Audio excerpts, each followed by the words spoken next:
इस प्रोग्राम के सह प्रायोजक हैं इंद्रधनुष ऑर्गेनिक खाद। इस प्रोग्राम के सह प्रायोजक हैं मोडेस्टो, नाम है विश्वास का।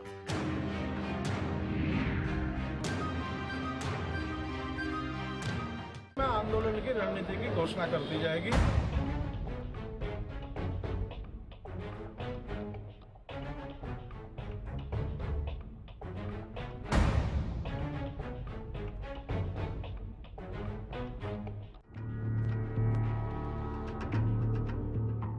सत्ताईस अगस्त 2016 अल्टीमेटम की आखिरी तारीख।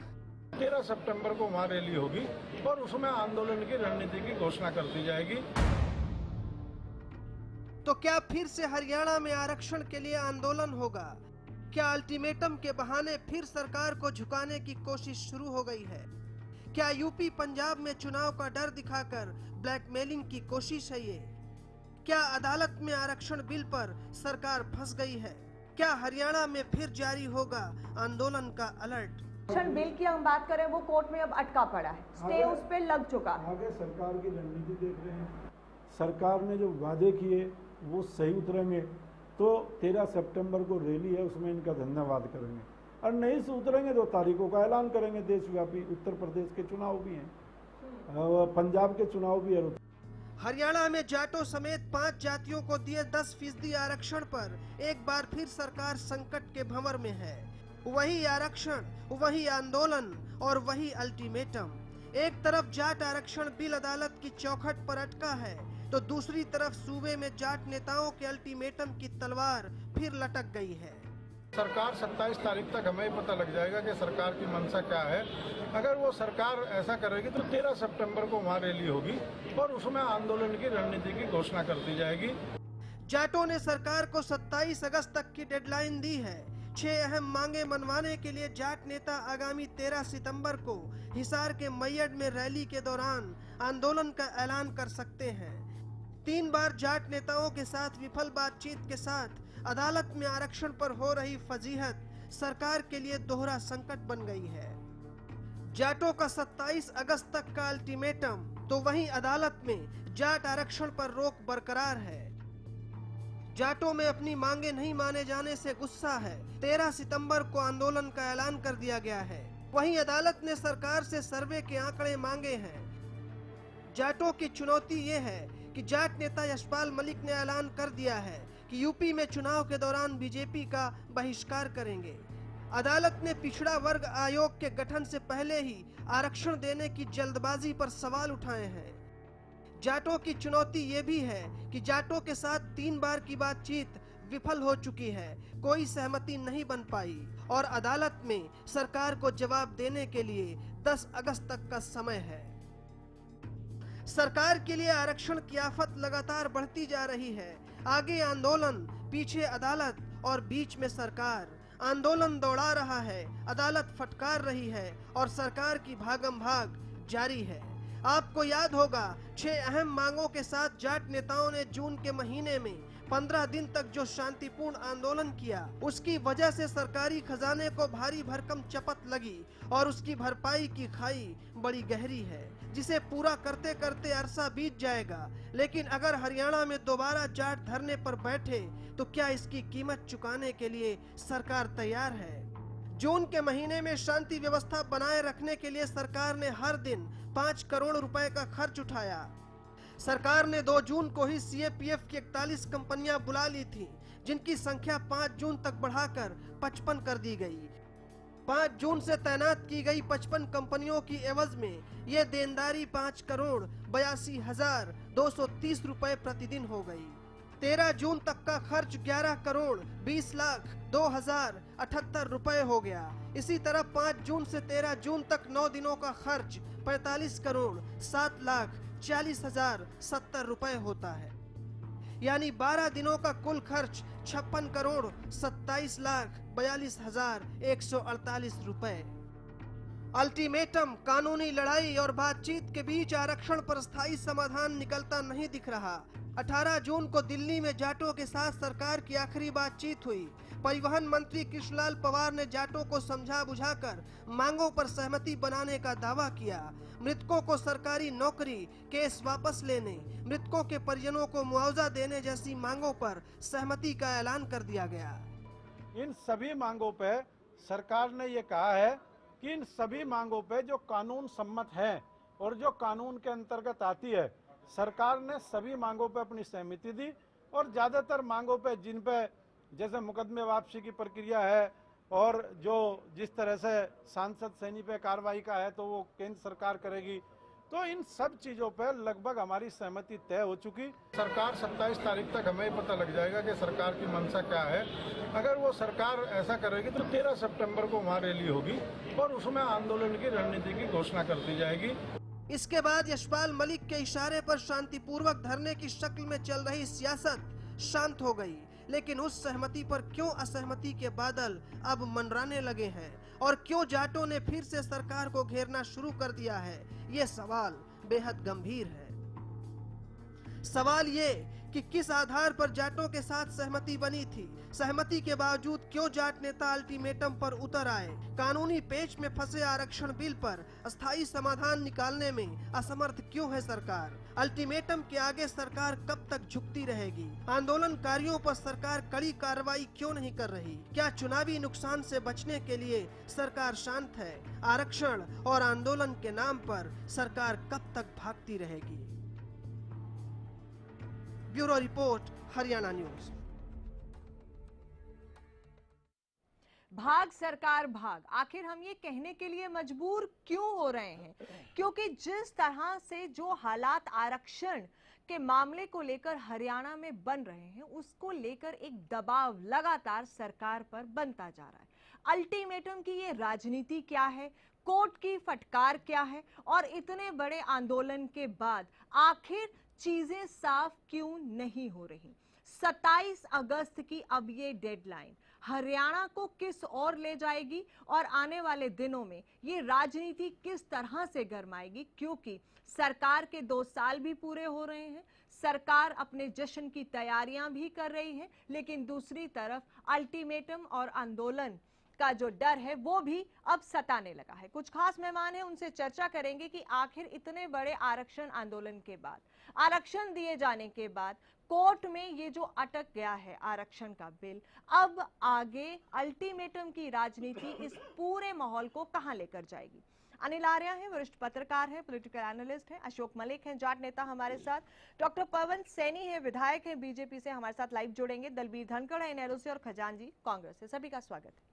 अशोक मलिक जी, अल्टीमेटम की राजनीति अब साफ एक बार फिर से दिखाई दे रही है। कभी 13 सितंबर की बात हो रही थी, अब 27 अगस्त की बात हो रही है। कोर्ट का रुख हम लगातार देख रहे हैं, जो स्टे है वो बरकरार है, वो नहीं टूटा है। कहां आप इस पूरे मसले को जाते हुए देख रहे हैं? सरकार कहती है हम जाटों के साथ हैं, लेकिन जाट कह रहे हैं कि अब हमें कहीं ना कहीं नियत में खोट नजर आ रही है। क्या कहना है? देखिए, सबसे पहले तो सरकार की नीति में तो खोट है ही, इसमें तो कोई दो राय है ही नहीं। क्योंकि सरकार देने वाली भी सरकार होती है। कोर्ट में हमारे जितने भी ये सब ने बताया, जितने भी हमारे समकक्ष जातियां वो पहले से आरक्षण का फायदा उठाए हुए हैं। पहले जो एससी कैटेगरी जाती है उनको 10 साल में हर बार आगे बढ़ा दिया, सर्वे होता, लेकिन जो पिछड़ा वर्ग जिनको दिया था लगभग ये 25 साल हो गए, उनका एक बार भी ये भी नहीं हुआ, सर्वे भी नहीं हुआ भाई किस जाति को आगे देना चाहिए, नहीं देना चाहिए। जिनको मिल गया परमानेंट मिल गया। मलिक जी, वो हम सब जानते हैं, लेकिन मौजूदा हालात पर अगर चर्चा करें, देखिए कोर्ट में मामला अटका हुआ है। कोर्ट में अटका वो फिर मौजूदा हालात में बताना चाहता हूँ कि कल हमारी तारीख थी, अब 10 तारीख दे दी कोर्ट, तो तारीख पे तारीख दे 2-2.5 महीने से हमारे को बिल्कुल यही हो रहा है, बहुत ही ये वो कर रहा है। और सरकार के पास जाते वो कहती है भाई मामला कोर्ट में है। हाँ। तो हम 30 तारीख को हमारी सरव जो जितनी भी जाट खापे और संगठन छोड़ के एक संगठन को सभी इकट्ठे हुए थे, और हम अब हमारे जो वहाँ फैसला हो गया हम सरकार से मिलने नहीं जाएंगे। चंडीगढ़ भी कहीं भी सरकार बुलाएगी, अगर सरकार ने देना है आरक्षण तो हमारे को दे दे। बार बार हमारे हर चीज से नुकसान पहुंचा रही है। और 14 तारीख को हम कोड़ा गांव है गोहाना तहसील में, हाँ। 14 तारीख को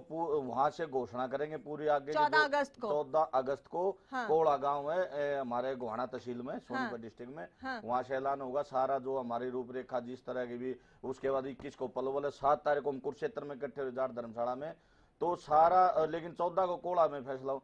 तो सरकार की अब तक जो है ना, सरकार बिल्कुल हमारे को जितनी भी हमारी खापे हैं और जितने भी संगठन है उन्हें को चंडीगढ़ बुला, किसी को दिल्ली बुला, यानी कि आपस में फूट डालने का भी हमारे जाट समाज में काम कर रही है। सरकार की मंशा ये है बस हरियाणा में जातवाद का जो जंगा भड़का है ये आखिर तक ऐसे ही रहे, ऐसे ही भड़कता रहे। सरकार की मंशा बिल्कुल ठीक नहीं लग रही। हाँ, पवन सैनी हमारे साथ जुड़ गए हैं, बीजेपी विधायक, उनसे बात करेंगे। पवन सैनी जी नमस्कार।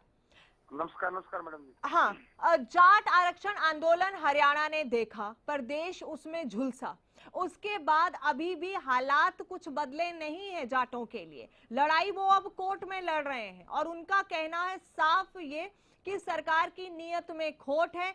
अब 27 अगस्त का अल्टीमेटम दे दिया है, 14 अगस्त को गोहाना में वो कह रहे हैं महापंचायत करके अब हम अगली रणनीति तय करेंगे। सरकार का क्या रुख है इस पर?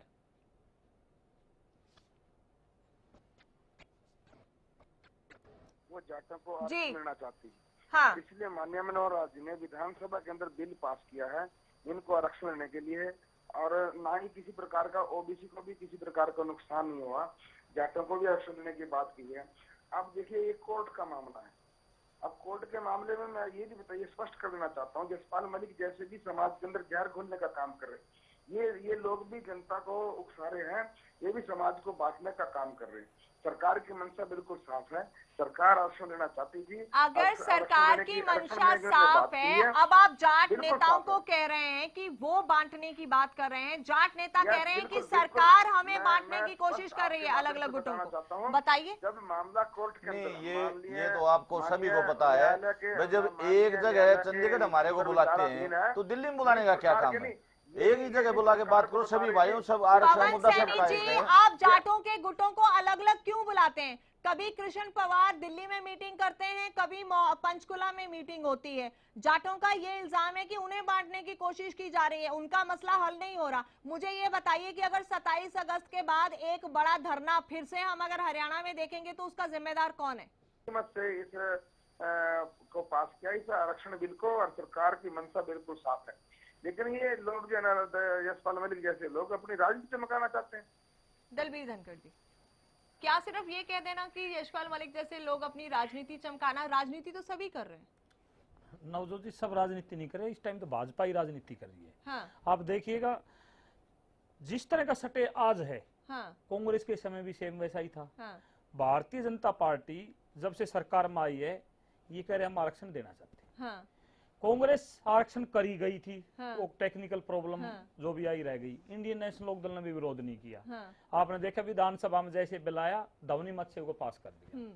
जब तीनों दल यहाँ बैठे हैं, तीनों दल चाहते हैं आरक्षण हो, तो मेरी समझ से परे है कि ये क्यों कह रही भारतीय जनता पार्टी कोर्ट के हवाले बातें होगी। कोर्ट में तो चला गया, क्यों चला गया वजह बताऊंगा। रिपोर्ट वो की वो रखी जो कांग्रेस के समय की थी, तो कोर्ट तो अंडरस्टूड था, होना ही होना था। ये नई रिपोर्ट आती उसके साथ जाता तो बात बनती। 9 शेड्यूल में क्यों डलवाती? नहीं, आपको ध्यान है। फिर वहीं आगे चलो, समय की बात फिर मैं बताऊंगा। भारतीय जनता पार्टी अगर मनसा ठीक होती तो राज्यपाल के साइन टाइम से हो जाते, 9 शेड्यूल में डल जाता, 9 शेड्यूल में डल जाता, कोर्ट में नहीं जाता। मेरा सबसे बड़ा मुद्दा यही है, 9 शेड्यूल में डल जाता तो कोई दिक्कत नहीं आती। और मैं तो आज भी एक बात कहता हूँ भारतीय जनता पार्टी को, जिस तरह से बीच के टाइम में आपको ध्यान होगा कोर्ट में चले गए थे, सटे हो गया था, तो जाटों ने आरक्षण दोबारा से आपने देखा होगा जगह जगह बैठना शुरू कर दिया था। कृष्णलाल पवार यहाँ सुन रहे हो तो मैं सुनाना चाहूंगा उनको, सीएम साहब ने उनको आगे करके जाटों को मनाने की कोशिश की थी। जाटों को एक ही बात कही थी, भाई अगली तारीख आने से पहले कोई ना कोई हम तुम्हारा रास्ता निकाल के कोर्ट में ऐसा एफिडेविट दे देंगे, तुम्हारे एक तो पुराने केस वापस हो जाएंगे जो बच्चों पर लगाए हुए थे, मृतकों को ये दे देंगे नौकरियां, बहुत सारी बातें करके हल निकालने की बातें की थी। पर तो डाक के 3 पात, फर्क क्या है? देखिए सबसे पहले तो बात यह, भारतीय जनता पार्टी पहले दिन से ही धोखे की राजनीति कर रही है, और धोखा देना एक लिमिट तक होता है। आखिर जनता जान जाती है भाई हमारे साथ ये छल कर रहे हैं, धोखा कर रहे हैं। जो अगर भारतीय जनता पार्टी की नीयत साफ होती तो माननीय प्रधानमंत्री और राष्ट्रीय अध्यक्ष से जो आरक्षण मांगने वाले जाट नेता या दूसरी हमारी 6 जातियों के नेता सब मिले थे। और माननीय प्रधानमंत्री और राष्ट्रीय अध्यक्ष बीजेपी के ने ये आश्वासन दिया था 1 साल 1.5 साल पहले कि हम इसको राष्ट्रीय स्तर पर इसका परमानेंट समाधान निकाल देंगे, और राष्ट्रीय स्तर पर ही इसका समाधान निकलेगा। पार्लियामेंट ही इसका कानून बना सकती है, और पार्लियामेंट ही माननीय सुप्रीम कोर्ट और माननीय हाई कोर्ट को ओवररूल कर सकती है। तो एमडीयू को भी अब नोटिस किया है, इसलिए ये सिर्फ बीजेपी राजनीति कर रही है, बीजेपी धोखा दे रही है, एक सर्वे किया, बीजेपी धोखा दे रही है, बीजेपी राजनीति कर रही है। बीजेपी राष्ट्रीय स्तर पर, जब माननीय प्रधानमंत्री आज तक बोले नहीं, 31 लोगों का मार दिया, उनका महापाप हुआ, हजारों करोड़ रुपए की संपत्तियां जलाई, आज तक उनका कोई समाधान नहीं हुआ, जो सिर्फ धूल झोंकने की बात नहीं टलने वाला है। अल्टीमेटम हम लगातार हर महीने के 1-1.5 महीने के बाद हम देख रहे हैं। अब तो 27 अगस्त और आपके साथ बैठे मलिक जी ने कह दिया 14 अगस्त,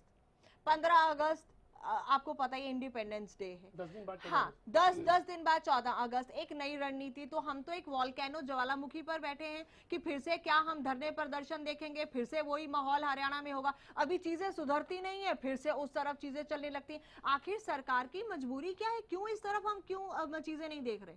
नवजोत जी, कोर्ट की आड़ लेकर सरकार अभी सब चीजों को टाल रही है, हाँ। लेकिन जो जाटों की 6 मांगे हैं, हाँ। जिन इश्यूज को लेकर दोबारा आंदोलन की बात कर रहे हैं, जो बार बार बात कही जा रही है, हाँ। हम अगर ये मान भी लें सरकार का पक्ष कि जाटों को आरक्षण अभी कोर्ट में स्टे की वजह से नहीं दिया जा रहा है, हाँ। लेकिन जो बाकी जो मांगे हैं, उन मांगों पर जो एक सहमति हो गई कि कानून सम्मत तो जो होगा अभी तक काम क्यों नहीं हुआ? उस पर सरकार ये बताए कि बाकी मांगों पर, चाहे वो मुआवजा देने की बात थी, चाहे मृतक के परिवार को नौकरी देने की बात थी, बाकी जो चीजें थी जो कानून सम्मत थी, जो यशपाल मलिक ने भी कहा, हाँ। उस पर आखिर कार्रवाई हुई क्या, और अगर कोई कार्रवाई हुई तो जाट नेता उससे क्यों संतुष्ट नहीं है, वो बीच सामने ये मलिक जी से एक बार क्लियर करना चाहूंगी। 14 अगस्त की जो मीटिंग बुलाई गई है, जो रणनीति है, वो स्टे को लेकर हम कर रहे हैं या जो 6 मांगे हैं उनको लेकर हम आगे बढ़ेंगे? देखो जी, मांगे तो सारी है, हमारे बच्चे पकड़े जर वो नहीं छूटते हैं, मुकदमे हो रहे हैं, अनाप शनाप बच्चे जो जेलों में बंद हैं, हाँ। मांगे तो बहुत सारी है जी। मांगे तो किसी पे कोई काम नहीं हुआ अभी तक, किसी पे कोई भी काम नहीं हुआ। सरकार ने वादा किया था, 2 तारीख को हम मिले थे, ओपी धनखड़ जी थे और उसके चोपड़ा थे इसके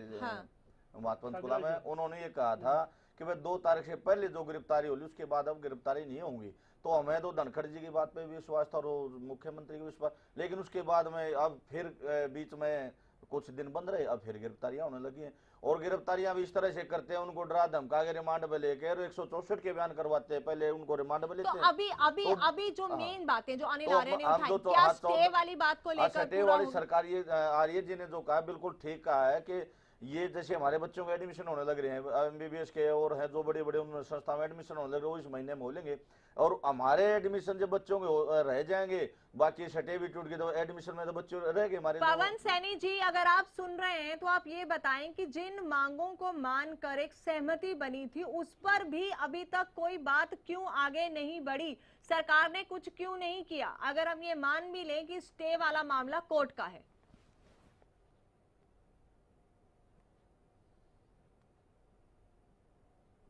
पवन सैनी जी, आप सुन रहे हैं मुझे? मैं सुन रहा हूँ, हाँ। मैं आपको सुन रहा हूँ। हाँ, बताएं। देखिए जो आपसी बातचीत हुई थी जाट नेताओं के साथ, मुझे वास्तव में किन किन बातों के पर सहमति बनी है, वस्तुस्थिति मुझे इस चीज की जानकारी नहीं, किन किन बातों के पर सहमति बनी है इसकी जानकारी मुझे नहीं है। और लेकिन मैं तो यही कहना चाहूंगा, आप बीजेपी के विधायक हैं पवन सैनी जी, मुझे हाँ मजाक लगता है, आप बीजेपी रूलिंग पार्टी के विधायक हैं, हरियाणा में इतना कुछ हो गया, अभी तक आपको इतने बड़े मुद्दे का यही नहीं पता क्या मांग रहे हैं और किन पर सहमति बनी? आप इस प्रकार से मत बोलिए मैडम जी। अब उस जो बातचीत हुई थी, बातचीत पवन सैनी जी, मुझे बोलना पड़ेगा, मैं मजबूर हूँ, माफी के साथ मुझे सवाल करने पड़ेंगे और मेरे तीखे सवालों के जवाब आपको देने पड़ेंगे, अच्छे लगे या बुरे लगे। आप बीजेपी के विधायक हैं, आपको ये नहीं पता है कि किन बातों पर सहमति बनी, मांगे क्या है? अनिल आर्य, आप कुछ कहना चाहते हैं?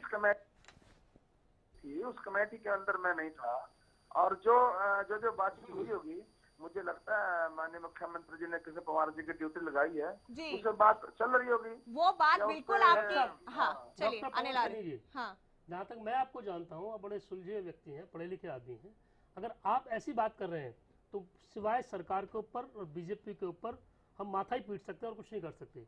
आप इतने मतलब पार्टी के आदमी हैं, संघ के आप जुड़े रहे हैं, और आपको ये नहीं मालूम कि किन मुद्दों पर सहमति हुई, क्या इश्यूज जाट नेताओं के हैं, कृष्ण पवार ने किन किन बातों की बात की, सरकार क्या बात कर रही है। अगर सरकार के विधायकों को, पार्टी के विधायकों को सरकार का पक्ष नहीं मालूम, वो फैसले नहीं मालूम जिन पे सहमति हुई है, तो हम क्या बात करें।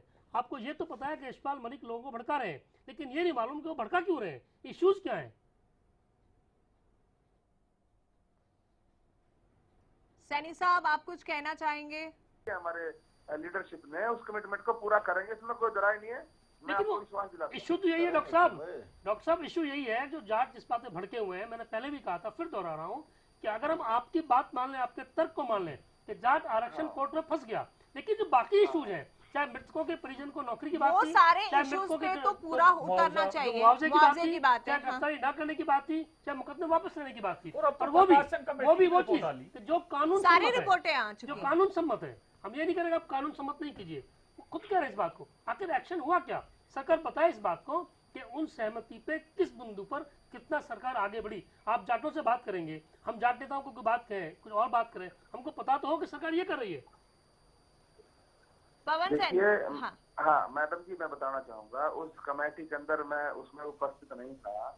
जो कमिटमेंट की है उस कमेटी ने आपसे बातचीत के माध्यम से, मुझे लगता है उस पर अगर काम चल रहा होगा, वो जरूर वास्तविक रूप से कमिटमेंट पे काम सरकार पूरा करेगी। पवन सैनी जी, बड़े दुख की बात है। डॉक्टर साहब सिर्फ इतना बता दीजिए, चलो मान लेते हम कमेटी में नहीं थे, हमें सिर्फ इतना बता दीजिए कि सरकार, मैं इतना बता दूंगा सरकार के बारे में, हमारे मुख्यमंत्री सुन तो लीजिए, सवाल तो सुन लीजिए। की थी जाटों को मैं आपको बड़ा आसान सवाल पूछ रहा हूँ आपसे मगवन, मैं इससे पूछ रहा हूँ कि आप सिर्फ इतना बता दीजिए, सरकार का पक्ष बता दीजिए कि सरकार जाट आरक्षण के मुद्दे पर कितना आगे बढ़ी। आखिर जो जाट भड़क रहे हैं दोबारा, जो आंदोलन की बात उनको रोकने के लिए क्या कर रहे हैं और क्या वजह है, किस बात से वो नाराज है। मैडम जी ने एक सवाल और खड़ा किया है, उससे निपटने के लिए क्या किया।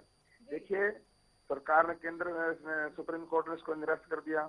हमारी केंद्रीय सरकार ने इसका जो है ना, सरकार की तरफ से सुप्रीम कोर्ट के अंदर पक्ष रखा, उसको जो है ना सुप्रीम कोर्ट ने इसको रिजेक्ट कर दिया।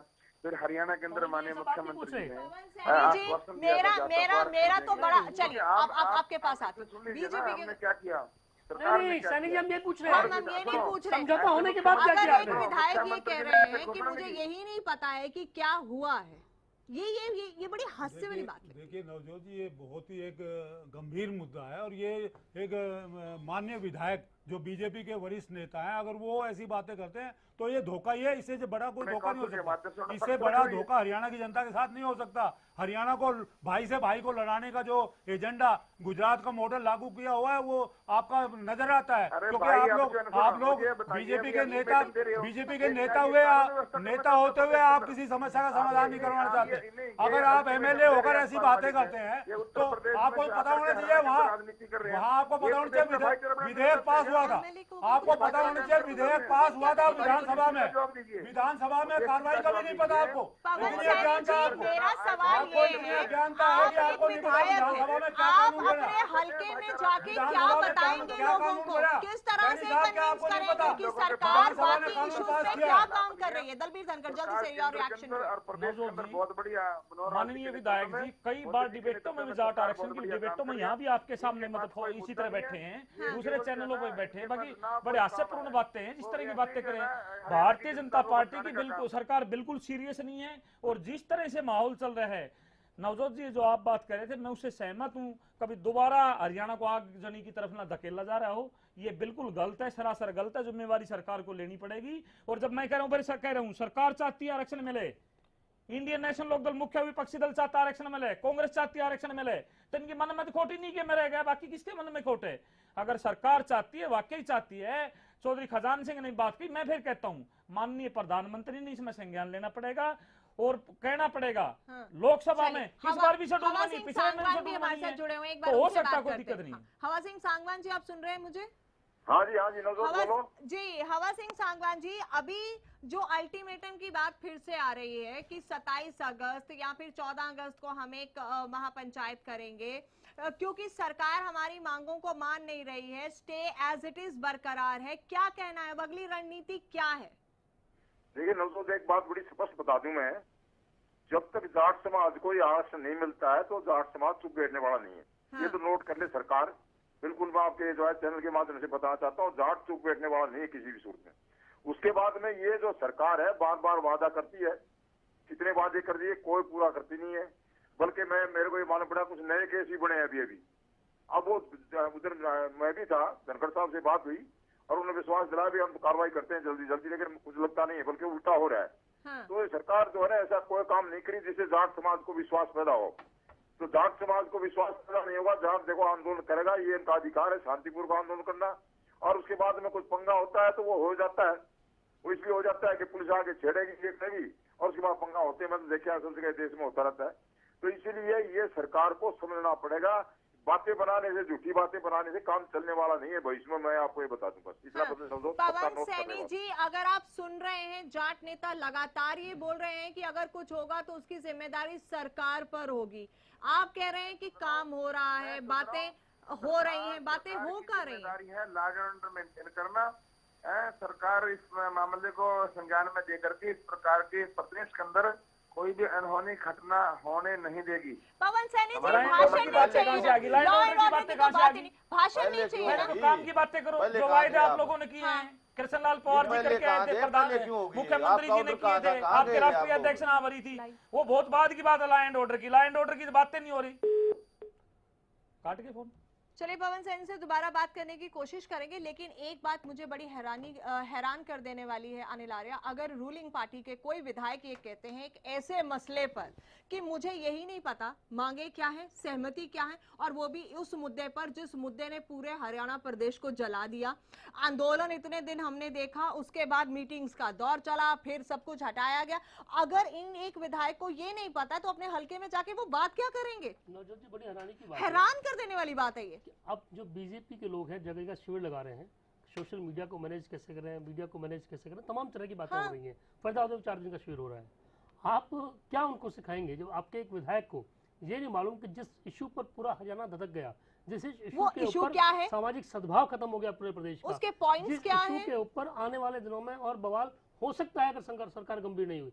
अगर वो मुद्दे और वो सहमति किन मुद्दों पर बनी, अगर ये विधायक को नहीं पता तो ये दुर्भाग्यपूर्ण है, ये बीजेपी के लिए भी और सरकार के लिए भी।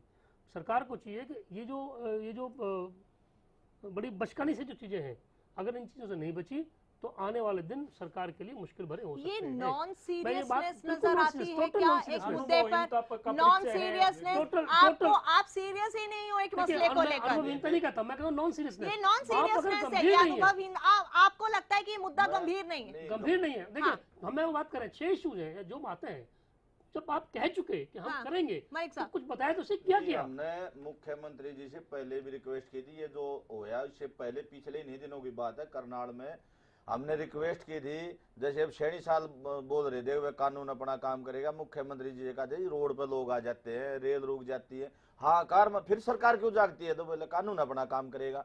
तो वो कानून अपना काम करे, ये चाहते हैं कि इस तरह के लोग आए, दंगा भड़के, जातिवाद का, इसमें धर्म की कोई धर्म यहाँ है नहीं, यहाँ जात पात का वो है भाई, यहाँ जाति पाति में दंगा भड़काओ अपनी वोट बैंक स्थापित करने के लिए सारा मामला ये चल रहा है। और एक और बता देना चाहता हूँ मंदरवीर जी, 1 मिनट, पूरा जाट समाज, हमारे जितने भी जाट मंत्री उनमें से भी, क्योंकि धनखड़ साहब जो है इसमें अगवानी कर रहे हैं, हमारे को मिलते हैं, धनखड़ साहब की बात पे विश्वास करके पूरा जाट समाज अब तक चल रहा है, रुका हुआ है। हर किसी बात से, जिस बात से भी वो कहते हैं उनकी मान जाता है, उनके साथ वो उनको बिठा लेते हैं और धनखड़ साहब आश्वासन देते हैं, उनके आश्वासन पर चले हुए कि भाई ठीक है ये भी सरकार के मंत्री हैं। अगर मैं ये बता देना चाहता हूँ, जिस दिन धनखड़ साहब बीच में से निकल गए फिर सरकार से आर पार की लड़ाई होगी। मैं चेताना चाहता हूं, आपके माध्यम से प्रार्थना भी करना चाहता हूं कि हमारा सबर का इम्तिहान ना ले, बहुत हो गया, हमारे को आरक्षण दे दे। कोर्ट में भी आदमी बैठते हैं, जज वो भी आदमी, गलती उनसे भी हो जाती है, वो भगवान थोड़े। हम तो माननीय अदालत से भी रिक्वेस्ट करते हैं, जब हमारे समकक्ष जाते हुए मिला, हमारे साथ अन्याय क्यों कर रहे वो? चलिए वक्त एक छोटे से ब्रेक का यहाँ रुकेंगे। आखिर ये जो मुद्दा उठा है नॉन सीरियसनेस, इसको लेकर कौन कौन नॉन सीरियस है? क्या बीजेपी के विधायक, क्या वो जिनका नाम अभी मलिक जी ने लिया, अगर ओपी धनखड़ जो जाट नेता है, बीजेपी के बड़े जाट नेता, जाट चेहरा, जो आंदोलन के दौरान भी पूरी इनके साथ बातचीत कर रहे थे और फिर उन पे इल्जाम भी लगे कि कुछ जाट नेताओं ने पूरी सरकार को हाईजैक कर लिया था, ये मसले यूं ही खत्म नहीं होंगे। आखिर ये मुद्दा हरियाणा की राजनीति को किस और लेकर जाएगा, इस पर चर्चा करेंगे एक छोटे से ब्रेक के बाद। बने रहिए हमारे साथ। रणनीति की घोषणा कर दी जाएगी।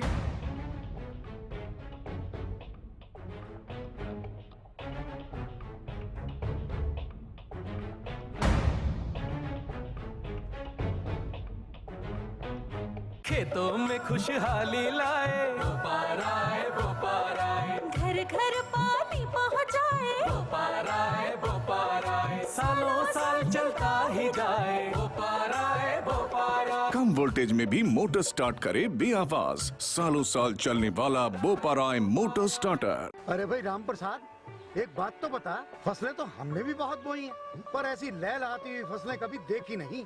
मेरी अच्छी फसल कोई अलादीन का चिराग रगड़ने से नहीं हुई, बल्कि वो हुई है मोजेंट और ग्रोविटा गोल्ड के इस्तेमाल से। मोडेस्टो कंपनी का मोजेंट पत्ता लपेट, तना छेदक और गोब की सुंडी आदि हानिकारक कीटों से फसलों की संपूर्ण सुरक्षा करता है, जबकि ग्रोविटा गोल्ड उनमें अच्छे फल व फूल बनने में सहायता करता है और ज्यादा पैदावार दिलाता है। मोडेस्टो, नाम है विश्वास का।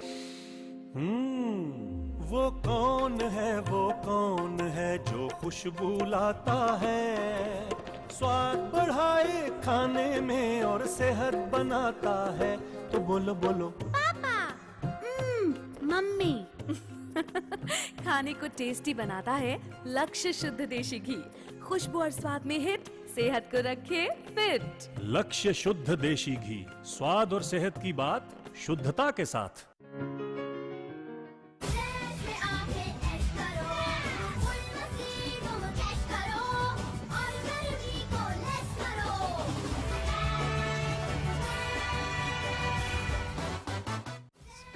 वाटर वर्ल्ड, सतपुरा चौक नियर पावर हाउस, रोहतक।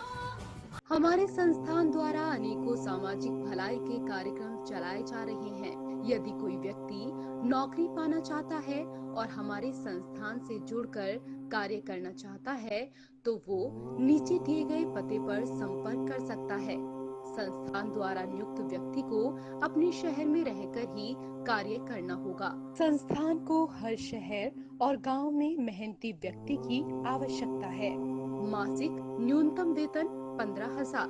हमारे संस्थान द्वारा जो भी नौकरी के लिए स्त्री और पुरुष अप्लाई करना चाहता है, तो संपर्क करें।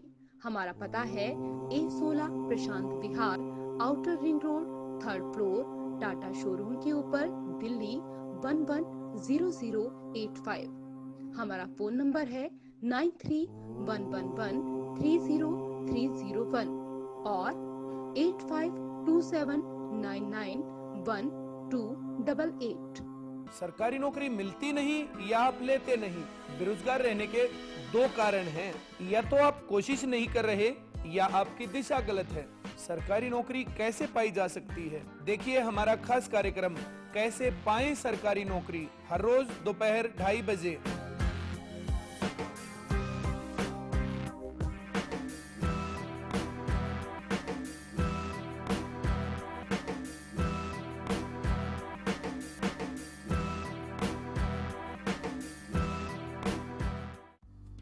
सिरसा में अब खत्म हुआ अंतर्राष्ट्रीय स्तर की शिक्षा का इंतजार। MDLR ग्रुप लेकर आए हैं MDK इंटरनेशनल स्कूल।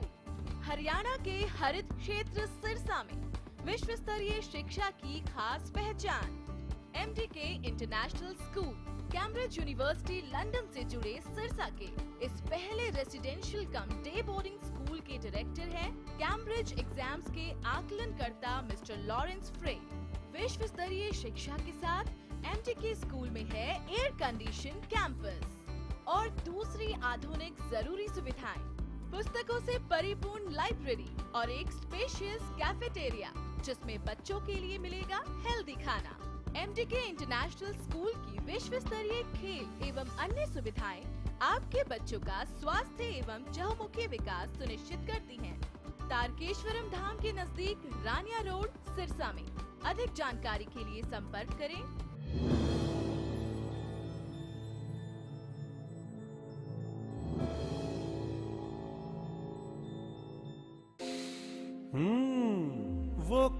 कौन है वो कौन है जो खुशबू लाता है, स्वाद बढ़ाए खाने में और सेहत बनाता है। तो बोलो बोलो पापा, मम्मी। खाने को टेस्टी बनाता है लक्ष्य शुद्ध देशी घी, खुशबू और स्वाद में हिट, सेहत को रखे फिट। लक्ष्य शुद्ध देशी घी, स्वाद और सेहत की बात शुद्धता के साथ।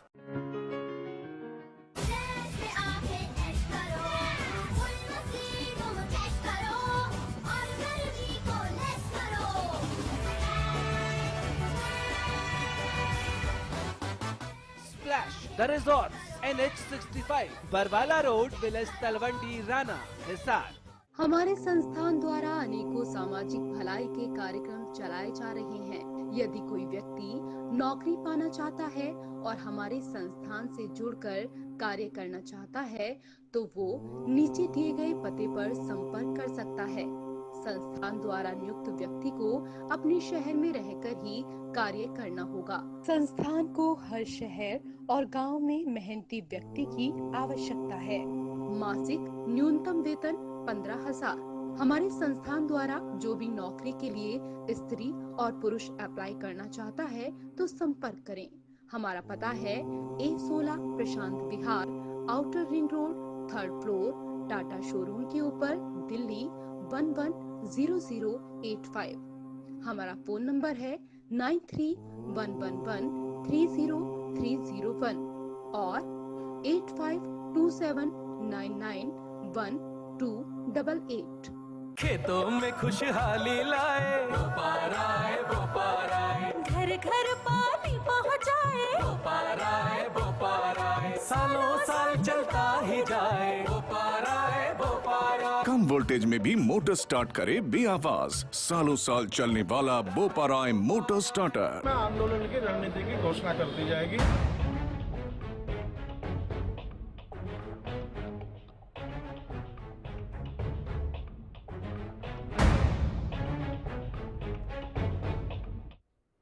भाग सरकार भाग, आखिर ये दौड़ कब खत्म होगी, कहां खत्म होगी, ये समझने की जरूरत है। अनिल आर्य, मैं आपके पास आ रही हूँ। दलजीत धनखड़, देखिए सरकार की जो नॉन सीरियसनेस है जिसको आप हम बात कर रहे थे, हाँ, अगर सरकार के एक विधायक को, भाजपा के विधायक को का ये बयान है कि ये बयान है, उसको अगर इतनी जानकारी नहीं है कि जिस आंदोलन को खत्म करने के लिए दोबारा शुरू ना हो प्रयास जो किए पूरी सरकार का जोर लग गया, पूरा सरकार का जोर लग गया, पूरी देश की निगाह नेशनल इंटरनेशनल सब कुछ बवाल हो रहा था, हाँ। और जिन मुद्दों पर सहमति बनी उन मुद्दों की जानकारी आपको नहीं है, तो मुझे सरकार की मंशा पर, पार्टी की मंशा पर सवाल खड़ा करने का मन करता है।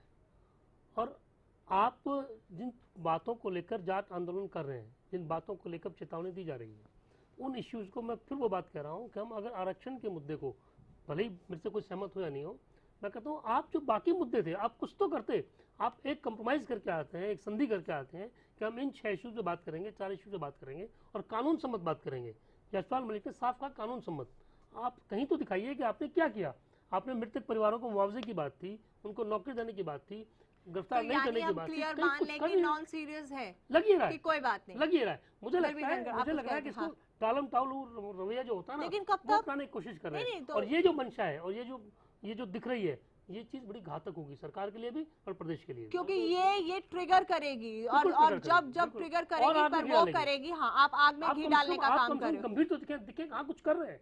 नवजोत जी, भाजपा के विधायक जी जैसे भाग गए, जिस तरह आपने आज प्रोग्राम का नाम भाग सरकार भाग रख दिया, ये बड़ा मतलब मैं तो दुखदाई इसको विषय कहूंगा। उनका पक्ष रखने वाला भी कोई नहीं बचा।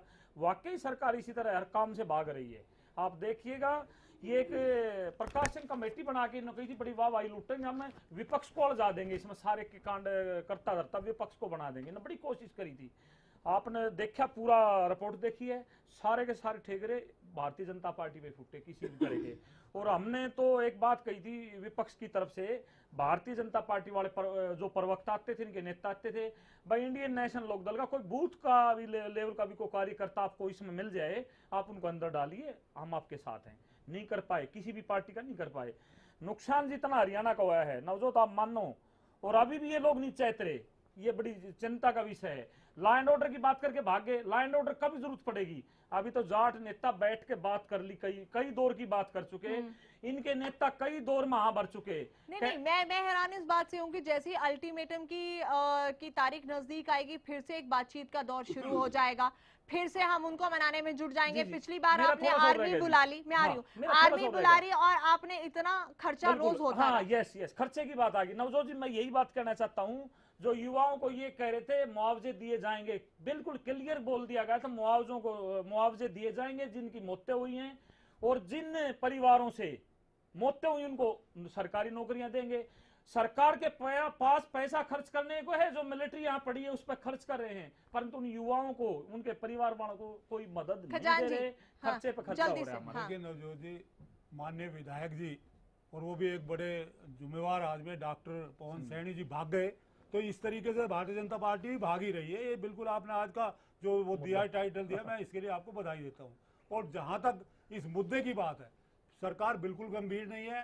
सरकार ने हरियाणा को बर्बादी करने का पूरा ठेका, विपक्ष को मौका मिल गया है अनिल आर्य, क्योंकि आज बीजेपी का कोई नहीं है डिफेंड करने के लिए। और मैं अपने दर्शकों को बता दूं कि डॉक्टर पवन सैनी, क्योंकि हमारे साथ लाइव फरीदाबाद से जुड़े हुए थे, वो उठकर चले गए हैं। उन्होंने बोला कि इस पर मैं और बात नहीं करूंगा, मुझे कहीं जाना है। हम किसी और बीजेपी प्रवक्ता या नेता से बातचीत करने की कोशिश कर रहे हैं, हम पूरी कोशिश कर रहे हैं कि वो आके और अपना पक्ष रखें, लेकिन अगर कोई भाग रहा है तो उसमें हमारा कोई कसूर नहीं है, हमारा कोई कसूर नहीं है। विपक्ष को एक मौका मिल रहा है अटैक करने का बीजेपी को। मैं ये बताना चाहता हूँ कि भारतीय जनता पार्टी जब 31 लोगों की मौत हो गई, उनकी मौत के महापाप के लिए केस दर्ज नहीं कर सकती, तो ये न्याय कहाँ दे सकती है? ये न्याय नहीं दे सकती लोगों को, और न्याय ना इन्होंने दिया है। 21 महीने का कुशासन में श्री मनोहर लाल खट्टर जी आज वहां खड़े हैं जहां आनंदीबेन पटेल थी। आनंदीबेन पटेल का जो असर हुआ वही माननीय मुख्यमंत्री जी का 6 महीने में होने वाला है, क्योंकि जिस तरीके से इन्होंने अपने जो नाकामियां है, जिस तरीके की विफलता है, जिस तरीके हरियाणा को और इम्पोर्टेंट बात है मलिक जी, अभी आप लोगों ने अल्टीमेटम देना शुरू कर दिया। क्या अभी किसी ने कांटेक्ट किया? क्या ओपी धनखड़ अब 10 दिन के विदेश दौरे पर जा चुके हैं, उनसे आपने जाने से पहले अल्टीमेटम की बात आ गई थी, क्या आप लोगों ने उनसे बात की? क्या कुछ आश्वासन मिला? अल्टीमेटम नहीं है, क्या अल्टीमेटम, हम तो उनसे मिले थे, धनखड़ साहब से मिले थे, बाल्याण साहब से भी मिले थे, और मैं अभी हाल ही में मिले थे, पिछले 3-4 दिन की बात कर रही हूं। नहीं, 3-4 दिन में हमारी मुलाकात नहीं, पहले हम मिले थे, लेकिन वो तो पुरानी बात है। हाँ, हम जो है 30 तारीख को हमारी जो रैली बता रही 14 को होगी। हम अब की बार जितनी भी इस भारतवर्ष में किसान जाति है, चाहे राजपूत है, चाहे मराठा है, चाहे पटेल, जितनी भी किसान जातियां, हम सबके संपर्क में लगे हुए हैं। और पूरे भारत में जब 1-2-3 किसान जातियों मिल सकता है तो और बाकियों क्यों नहीं? हम चाहते हैं कि पूरे देश के किसानों को आरक्षण दे दो। हम किसी का विरोध ही नहीं कर रहे, हम चाहते हैं हमारे को दे दो और बाकी जितने भी किसान उनको भी दे दो। मतलब 14 से पहले आपको अगर कोई कांटेक्ट करता है फिर से मीटिंग्स के दौर के नहीं, लिए, हम तो आप बिल्कुल लोग चंडीगढ़ नहीं जाएंगे ना। हमारा फैसला होगा 30 तारीख को, हम सरकार से कोई नहीं मिलने जाए। पहले हम सोच रहे थे कि भाई बातचीत के जरिए से हल निकाला जा सकता है, निकाल लेंगे। हम खून खराबा चाहते नहीं, हम शांतिपूर्ण 1 जून 2008 से हम रेगुलर इस आंदोलन में लगे हुए और कभी भी हमने हिंसा का वो नहीं किया। लेकिन सरकार चाहती है कि अमन चाहती, आपके अलग-अलग गुट जो मुलाकात करने चले जाते हैं ना, वो भी एक अलग गुट कोई नहीं जाता। यशपाल मलिक अलग मीटिंग करते हैं क्योंकि यूपी की राजनीति चमकानी है। देखो जी, हम उसके बारे में जाते हैं, आवश्यक नहीं जाता। अब हमारे जितने भी हरियाणा के गुट से हमारी जाट संघर्ष समिति है, मैं प्रदेश अध्यक्ष हूँ, राम कटारिया जी हमारे अध्यक्ष, पवार जी, एक मिनट सुनो जी, मैं बता रहा हूँ ना, पवार साहब हमारे मलिक खुद कहते हैं यूपी में बीजेपी को दिखाएंगे, वो खुलकर कहते हैं। मेरे बात करके आपने मेरे से बात करते हुए यशपाल मलिक ने कहा यूपी में दिखाएंगे। अभी हाँ बिल्कुल, धमकी है। तो सियासत तो कर रहे हैं ना, सारे सियासत कर रहे हैं। अच्छा एक बताइए, पहले भी था, आप ठीक है उसकी भाई की बात करें, ठीक है, लेकिन पवार साहब से समझौता, भाई अभी कह दिया ना भाई, तो भाई तो भाई रहना ना, वही तो मैं जब पूरा जाट समाज है तो अलग अलग बात करने जाते क्यों है? पूरा जाट समाज की मांग है, सब अलग अलग तरीके से अपनी मांग मारे, मुद्दा हमारा एक है। लेकिन मैं ये कहता हूँ, ये सरकार फूट डालने का काम कर रही है हमारे बीच में, उनको वहां बुलाते हैं, उनको वहां बुलाते हैं। अगर कोई हमारे जितने हरियाणा के जो भी भाई आंदोलन, हमारा तो हरियाणा में भी आंदोलन नहीं और आरक्षण नहीं है, उस पर भी सटे हो रहे हैं। हम हरियाणा के जाट चारों तरफ से पीस रहे हैं। मैं तो जाटों को समझाना चाहता हूँ आपके चैनल के माध्यम से कि भाई बटो मत, अपने आरक्षण की लड़ाई के लिए एकजुट हो जाओ। अब हाँ बिल्कुल पहले समझा लेंगे बिल्कुल, या पता 14 लगेगा हाँ जी, फिर से अपने गुट संभाले नहीं जा रहे, सरकार से लड़ाई करने हम चल पड़े। नहीं, सारे गुट हाँ। एक हैं। हमने खापों को हमारे हरियाणा में, एक मिनट सुनो जी, मैं बता रहा हूँ, जितने भी अरे, जल्दी संगठन से। हैं खापों को आगे कर दे, खापों के साथ हम लड़ाई लड़ रहे हैं। खाप हमारे लिए आदरणीय, वो आगे आगे सभी संगठनों पिछली बार तो ये भी हुआ था कि खापे ना आए। पिछली बार 14 तारीख को पिछली बार खापों को भी अलग खड़ा कर दिया था। खापों को लेकर और संगठनों के बीच में तनातनी हो गई थी। एक गुट जो वो आप नाम ले रहे हैं ना, वो एक ही वो आदमी है जो इस तरह की जो अपवाद फैला रहे हैं, वो कर रहे हैं, वो उसके वो जाने। लेकिन हमारे अभी हरियाणा आपने कहा यशपाल मलिक की वो जाने, अभी आप कह रहे हैं खाप की वो जाने। देखिए नहीं जी, वो नहीं जाने जी, खापों के साथ हमारे जितने हरियाणा से अनिल आर्या जी, ये तो वही बात है, कुछ तो मजबूरियां रही होंगी, यूं ही कोई बेवफा नहीं होता, तो कुछ तो इनकी भी मजबूरियां हैं अपनी राजनीति की, इसी वजह से तो ये अलग अलग गुट बढ़ जाते हैं। मलिक साहब, इसको आप नजरअंदाज नहीं कर सकते। आपकी बात बिल्कुल जायज है। मैं कह रहा हूँ जो ये बताओ, हरियाणा में हमारी 30 भाइयों की जान चलेगी, चाहे वो किसी भी जाति से संबंधित थे। बाहर जितने भी प्रदेश हैं वहाँ कुछ नहीं हुआ। ये हमारे लोगों को जो है ना, बाहर वाले आग में घी डालने का काम कर जाते हैं, अपने प्रदेश में भाग जाते हैं, हमारे भाई मरते रहते हैं। वही बात मैं ये कह मैं आपकी बात जो आप कह रहे हैं कि बाहर के लोग, आपने स्पेशली कहा अभी कि बाहर के लोग आकर आग में घी डाल जाते हैं, तो बाहर के लोग तो 2 ही लोग आए हैं, बीजेपी की तरफ से संजीव बालियान और जाट लीडर के तौर पर यशपाल मलिक। तो क्या हम ये मान लें कि ये दोनों लोग, रणधीर कापड़ीवास ने खास तौर पर नाम लिया था बालियान का, दूर दूर से लोग आए और सबको जलाकर चले गए। नहीं अशोक जी, इसका मतलब ये जो लोग बाहर से आ रहे हैं, उन लोगों की एंट्री करने क्यों दे रहे हैं? यशपाल मलिक के आह्वान पर आखिर फिर जाट समुदाय के लोग, जाट संगठन इकट्ठा क्यों होते हैं? बात आगे ना रही है जी, सरकार करवा रही सारा काम। अब गले में केसरिया फटका डाल के धरनों बजाते, क्या समझे उसका? पवार के साथ समझौता होता। पवार कौन है? सरकार का मंत्री है, और उसके गले में फटका डाल के उसको यहाँ पर एक और बात है बहुत इम्पोर्टेंट। इस बार जो धरने हुए थे उसमें जैसे ही राजनीतिक लोग जाने लगे, वो कांग्रेस के जाट नेता या इनेलो के अभय चौटाला, जैसे ही धरनों पर पहुंचे, सरकार तुरंत इमीडिएटली एक्शन में आई और बातचीत का दौर इमीडिएटली चलना शुरू हो गया कि उसमें सभी अपनी वोट बैंक की राजनीति चमकाने लगे। ये राजनीतिक जो रोटियां हैं ना, इसमें कोई भी पीछे नहीं है, सभी का वोट बैंक है, सभी का है। वो कांग्रेस भी इस बार गई थी, इनेलो भी गई थी। हाँ, बिल्कुल गई थी। You can not deny this. इनको जैसे ही पॉलिटिकल सपोर्ट मिलने लगा, सरकार ने सहमति बनानी शुरू कर दी, धरना उठना शुरू हो गया। वही तो बात है कि आखिर इस बार का ये अल्टीमेटम, बार बार हम हरियाणा को उस आग में कब तक झोंकते रहेंगे, और वो डर लोगों में अभी तो निकला नहीं है, फिर से आप वो डर दिखाना शुरू कर देते। बताइए इसके लिए जिम्मेदार कौन है? जिम्मेदार सीधी सरकार है। मैं तो कह रहा हूँ, भारतीय जनता पार्टी जो खेल खेल ली, कृपया ये खेलना खेल ले। जब सरकार वो चाहती है कि आरक्षण मिलना चाहिए, कांग्रेस यहाँ बैठी है वो चाहती है आरक्षण मिलना चाहिए, विधानसभा में इंडियन नेशनल लोक दल ने कह दिया आरक्षण मिलना चाहिए, तो खेल तो हाथ में सरकार के में सरकार ही कर सकती है। मैं तो आज फिर एक बार पूछना चाहूँ, भाग के चले गए सैनी साहब, विधायक जी भाग गए यहाँ से। मैं उनसे फिर पूछता, जब आप बताओ तीनों दल तैयार हैं, आप भी तैयार हो, तो दिक्कत कहाँ आ रही है? दिक्कत क्यों नहीं समझ में आ रही? जब एक विधेयक पास हो गया, विधानसभा के अंदर बिल पास कर दिया, भाई जाटों को आरक्षण और इनके साथ 5 जाति को और मिलना चाहिए, तय हो गया, तो साइन करने के लिए राज्यपाल के पास भेजने के लिए टाइम वो बातें निकल चुकी हैं, वो बातें निकल चुकी हैं खजानजी, अब वो बातें निकल चुकी हैं।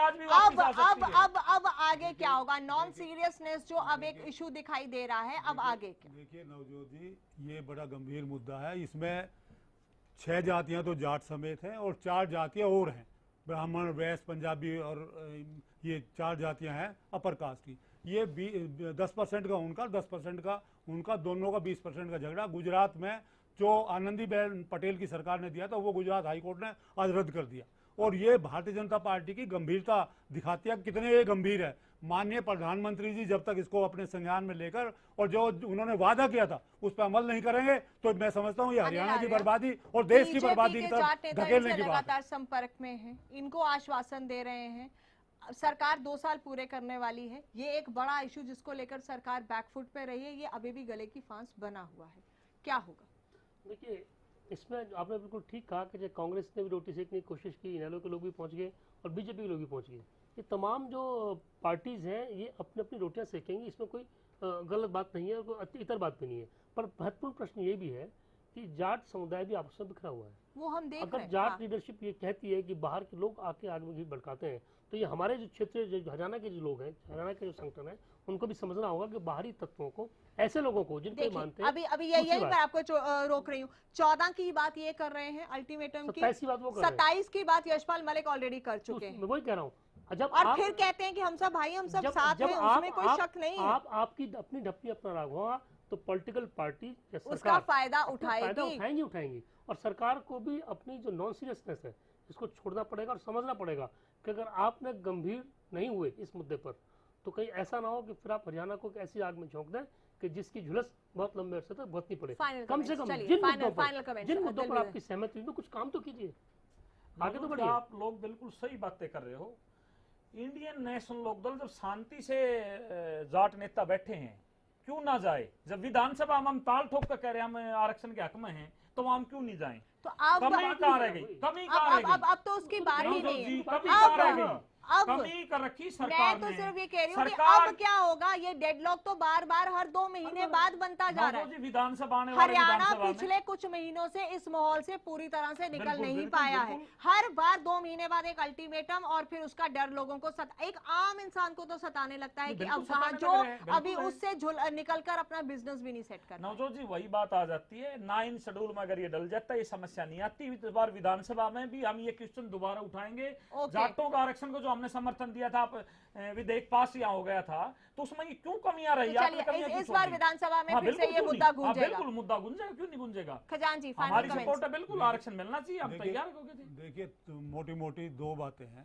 पहली बात तो यह है कि माननीय प्रधानमंत्री जी को तुरंत सर्वदलीय बैठक बुलाकर और इसको राष्ट्रीय स्तर पर इसको 9 शेड्यूल में डालने का काम करना चाहिए, ताकि ये हमेशा के लिए मुद्दा सेटल्ड हो। इसके साथ साथ इसमें 10% का जो सवर्णों को जो दिया है, पंजाबी, वैश्य और राजपूत और ब्राह्मण, वो भी मुद्दा बड़ा गंभीर है। और 10% का जाट समेत 6 जातियों को, ये 20% का जो मामला है, ये राष्ट्रीय स्तर पर माननीय प्रधानमंत्री। एक सेकंड रोक रही हूँ। वीरेंद्र चौहान बीजेपी से हमारे साथ जुड़ गए हैं, एक बार उनसे भी बात कर लेते हैं। वीरेंद्र चौहान जी नमस्कार।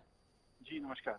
जाट आरक्षण मुद्दे पर चर्चा कर रही हूं। एक बार फिर से कोर्ट में कल जो हुआ उसके बाद अब जाट नेताओं ने 27 अगस्त का अल्टीमेटम दे दिया है। 14 अगस्त को महापंचायत की बात कर रहे हैं, बड़ी रणनीति का फैसला करेंगे, क्योंकि इनका कहना है कि सरकार की तरफ से जो मांगे मानी गई थी, जिन पर सहमति बनी थी, उस पर अभी तक कोई काम नहीं हुआ है। सरकार नॉन सीरियस है, क्या कहेंगे? देखिए, सरकार इनके साथ निरंतर संवाद में रही है, आंदोलनकारियों के साथ, और जहां तक मेरी जानकारी है, बहुत विस्तृत सूचनाएं मेरे पास नहीं है कि मैं उस तरह के तथ्यों के साथ आपको तत्काल उत्तर दे पाऊं, और उस सूचना के साथ आपने मुझे जोड़ा होता तो शायद मैं बता पाता। सरकार ने जो भी कमिटमेंट किया है, सरकार उस कमिटमेंट को पूरा करने के लिए प्रतिबद्ध है। वो हमारी कमिटमेंट सार्वजनिक कमिटमेंट है, वो हमारी सामाजिक राजनीतिक कमिटमेंट है।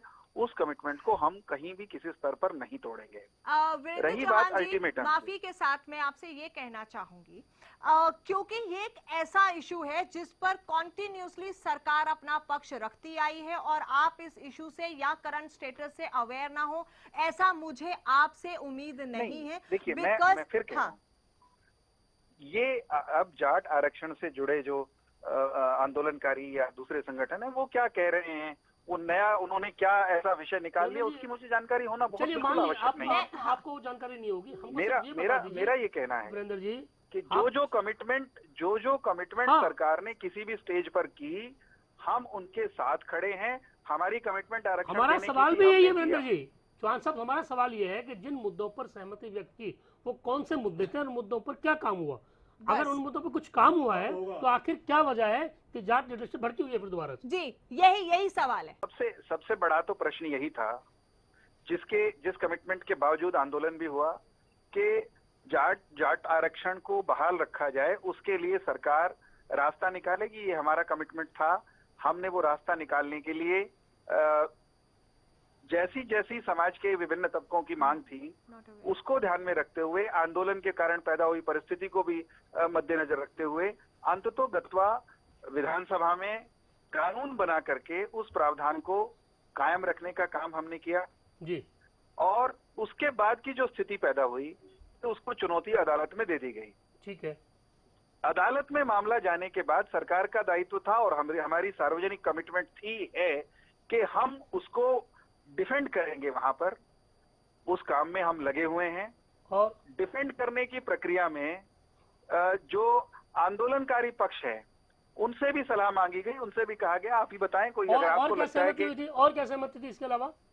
जी, इस बात के अलावा कि आप आरक्षण देंगे वो कोर्ट में चैलेंज हो गया, मान लिया, और क्या इश्यूज थे जिन पर दोनों पक्षों के बीच में सहमति हुई थी जिस वजह से आंदोलन स्थगित हुआ था? उसके बाद जो एक स्टेज आई कि कुछ लोगों ने कहा कि कुछ मुकदमे गलत बन गए हैं।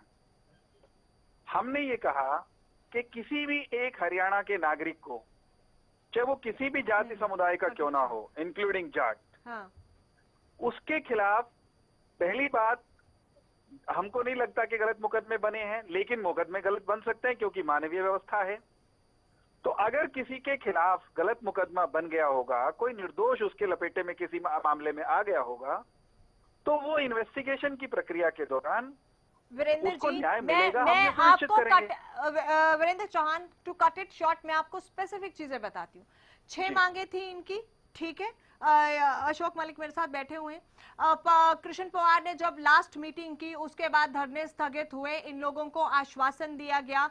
उनका ये कहना है कि जो 6 मांगे इन लोगों ने रखी थी उसके ऊपर अभी तक सरकार की तरफ से कोई पहल नहीं हुआ है। एम आई राइट मलिक साहब? अभी तक कोई भी सरकार की तरफ से पहल नहीं हुई है, इसीलिए आपको दोबारा से अल्टीमेटम देने की बात ये आप कर रहे हैं, क्योंकि कोर्ट में जो स्टे चल रहा है वो तो एक वन पार्ट है, वो तो चल ही रहा है। वीरेंद्र चौहान जी, कोर्ट में हम उसको डिफेंड कर रहे हैं। मैं कोर्ट की बात ही नहीं कर रही, मैं उन 6 अलग मांगों की बात कर रही हूं जिन पर कृष्ण पवार के साथ मीटिंग के बाद सहमति बनी थी, उन पर अभी कोई काम नहीं हुआ, ये कहना है जाट नेताओं का। देखिए, मैं ऑफ हैंड ये बताने की स्थिति में नहीं हूं कि किस मांग पर कितना काम हो गया, लेकिन मैं इस बात को मानने के लिए उसके बावजूद तैयार नहीं हूं कि कुछ ना हुआ हो। एक मिनट, कृष्ण पवार जी का वो बयान सुना देते हैं जो उन्होंने सहमति के बाद दिया था, एक बार सुना ही देते हैं। चलिए। जब हमने एक एश्योरेंस दिया है, ये इस बात से वो भी सहमत है कि कई चीजें कानूनी दायरे के अंदर रह करके पूरी की जा सकती हैं, तो इस बात से वो सहमत हुए हैं। निश्चित तौर पर जब हमने एक एश्योरेंस दिया है, ये इस बात से वो भी सहमत है कि कई चीजें कानूनी दायरे के अंदर रह करके पूरी की जा सकती हैं, तो इस बात से वो सहमत हुए। जो चीजें कानून के दायरे में रहकर पूरी की जा सकती हैं वो हम करेंगे। मलिक साहब, हाँ, उसका एश्योरेंस था। हम उस दिन पंचकुला बुलाए थे, हाँ। और ये दूसरा गुट इन्होंने ये मलिक के साथ बात, इनके साथ, लेकिन हमारी जो बातें हुई थी, हमने कहा था 10-10 लाख मुआवजा है जो बच्चों को देना है, लेकिन हमारी जो बात हुई थी बच्चों को 10-10 लाख जो सरकार ने मुआवजा तो दे दिया, बाकी और नौकरी का काम अभी तक पूरा नहीं हुआ है, और जो बच्चे गिरफ्तार वो गिरफ्तारियां अभी तक जारी हैं, और जो बाकी जो जितनी भी हमारी मांग थी वह इनको जो है जो निर्दोष उनको छोड़ दिया जाए। सभी के मुकदमे हमारी ये भाई एक जगह जांच होनी चाहिए, अलग अलग थाने मुकदमे पुलिस वाले परेशान करते हैं, वो सब की एक SIT बना के एक ही जगह एक थाने में सबके सब वो होने चाहिए, उनके वो करें, लेकिन अलग अलग थानों में वो अब तक हमारी वो मांग भी नहीं मानी गई है। एक 10-10 लाख जो रुपए वो दिए गए, बाकी कोई मांग नहीं मानी गई। जो बात आप कह रहे हैं जिन मुद्दों पर सहमति बनी, क्या इन्हीं मुद्दों को लेकर इतने बड़े आंदोलन की जो बात की जा रही है सिर्फ इन्हीं मुद्दों को लेकर? ये मुद्दे नहीं, आरक्षण मुद्दा में आरक्षण, ये सारा मामला तो आरक्षण के कारण चल रहा है। आरक्षण तो मान लिया, नहीं आरक्षण ये भी कोर्ट के अधीन है। सरकार ने जो किसी गुप्ता की आयोग की रिपोर्ट को रिजेक्ट नहीं किया, उसी के आधार पर हमारे को आरक्षण मिला हुआ है। अगर उस केसी गुप्ता की या तो केसी गुप्ता की आयोग को रिजेक्ट करो, उसके बाद दोबारा सर्वे हो, कोई नया समाधान निकले, उस रिपोर्ट को ठीक मानते हैं, हमारे को आरक्षण गलत मानते हैं। यानी सरकार भी और सब के सब ये पता नहीं, हमारे को ऐसा लग रहा है कि ये हमारे को पाकिस्तानी समझ रही है, क्या समझ रही है कि जाट कहाँ से आगे, ये खाम भाई फालतू है। दिल्ली के चारों तरफ जाट बैठा हुआ है। हम 14 तारीख की जो हमारे को बात, हम पूरे समाज को, जो हमारे सभी स्टेटों में पूरे भारतवर्ष के जाटों के लिए आरक्षण मांगते हैं, अकेले हरियाणा वालों के लिए नहीं। हम इकट्ठा करेंगे और आगे की रणनीति तैयार करेंगे। आपके फाइनल कमेंट सर, 1 मिनट में जल्दी से। मैं सिर्फ ये कहना चाहता हूँ कि इन्होंने स्वयं माना कि जिनको कानून के दायरे में रह करके मुआवजा दिया जा सकता है वो देंगे, वो दिया। मुकदमे जहां तक वापस लेने की बात है, ब्लैंकेट बिना इन्वेस्टिगेशन के एक झटके में मुकदमे के वापस लेना वो कानून के दायरे में नहीं आता। अगर किसी का दोष है, कोई अगर हिंसक गतिविधि में लिप्त है और कुछ लोग अगर ये कहें कि कानून जो मर्जी कहता हो उसको माफ कर दिया जाए, इस बात की ना पहले कमिटमेंट की गई थी ना आज की जा सकती है। अनिल कुछ कहना चाहेंगे? निर्दोषों को बचाने की बात है। नंदन जी जो आप बात कर रहे हैं कोई दंडित नहीं होगा, ये हम सुनिश्चित करेंगे। चौहान जी जो आप बात कर रहे हैं वो बात ही नहीं है। इनकी एक बड़ी छोटी सी बात ये थी कि सारे मुकदमे एक ही जगह भेज दिए जाए, वहाँ इन्वेस्टिगेशन हो, पहली बात। दूसरी बात, जिस केसी गुप्ता की रिपोर्ट को आधार बनाकर पिछली सरकार ने आरक्षण दिया था, उसी रिपोर्ट के आधार पर आप आगे बढ़ गए और वो हाई कोर्ट में रिजेक्ट हो गई। माननीय हाई कोर्ट ने बीजेपी सरकार से पूछा है इसमें और प्रकाश कमेटी की रिपोर्ट को कब लागू करेंगे? मैं इनसे पूछता हूँ, ये प्रकाश कमेटी की रिपोर्ट को चौहान साहब कब लागू करोगे आप? मैं कौन सी कमेटी की? प्रकाश कमेटी जो आपने बनाई थी। वीरेंद्र चौहान, एक लाइन में मैं सिर्फ आपसे ये जानना चाहती हूँ कि अगर फिर बार बार अल्टीमेटम जाट नेताओं से मिलते रहेंगे, हरियाणा के माहौल को कहीं ना कहीं एक खराब की तरफ अगर वो बढ़ेगा तो उसकी जिम्मेदारी किसकी होगी? ये परमानेंट हल जल्द से जल्द क्यों नहीं निकाला जाता कि इस अल्टीमेटम के दौर से हरियाणा बाहर निकले? देखिए, जो योग्य कार्य हैं वो अलग अलग मोर्चों पर चल रहे हैं। उसके बावजूद कुछ लोग अगर सियासत करना चाहते हैं इस मसले पर, तो सरकार उनका भी समाधान करेगी। निश्चिंत रहें, वैसी स्थिति जो पहले जो हमने दुस्वप्न देखा है हरियाणा ने, वैसी कोई स्थिति इस प्रदेश में। एक बात और बताना, हरियाणा में सिर्फ हमारी 6 जातियों को आरक्षण, पूरे हरियाणा में सबको आरक्षण। थैंक यू सो मच, बेहद शुक्रिया हमसे बात करने के लिए। इन वन लाइन क्या कंक्लूड करना चाहेंगे अनिल आर्य, जल्दी से? देखिए, डॉक्टर पवन सैनी और वीरेंद्र चौहान के बयान के बाद ये लग रहा है कि सरकार में उतनी गंभीरता नहीं है इस मसले को सुलझाने के लिए जितनी होनी चाहिए। सिर्फ ये नॉन सीरियसनेस हम देख रहे हैं इन वन वर्ड। आपको लगता है कि सरकार नॉन सीरियस है? सीरियस ही नहीं सरकार, बिल्कुल अनिल आर्य की बात से मैं सहमत हूं, बिल्कुल सीरियस नहीं है लोग। बीजेपी सरकार धोखा दे रही है, धोखा कर रही है हरियाणा की जनता के साथ, और हरियाणा की जनता बार बार धोखा नहीं खाएगी। मलिक साहब, एक वर्ड में कुछ कहना चाहेंगे? आपके चैनल के माध्यम से निवेदन करना चाहते हैं सरकार से कि अमन चैन और भाईचारा बना रहे, और हमारे को जो हमारी समकक्ष जाति आरक्षण प्राप्त हमारे को तो अन्यथा उनका भी खत्म कर दो, हम आरक्षण ही नहीं मांगेंगे। चलिए, बेहद शुक्रिया सभी मेहमानों का इस कार्यक्रम में जुड़ने के लिए। आखिर ये भागम भाग कब खत्म होगी, ये एक बड़ा सवाल है, क्योंकि सरकार के 2 साल भी पूरे होने वाले हैं और ये एक ऐसा मुद्दा है जो सरकार का पीछा कर रहा है। इसका हल कब निकलेगा, ये देखने वाली बात है। लेते हैं आपसे इजाजत, नमस्कार। रणनीति की घोषणा कर दी जाएगी।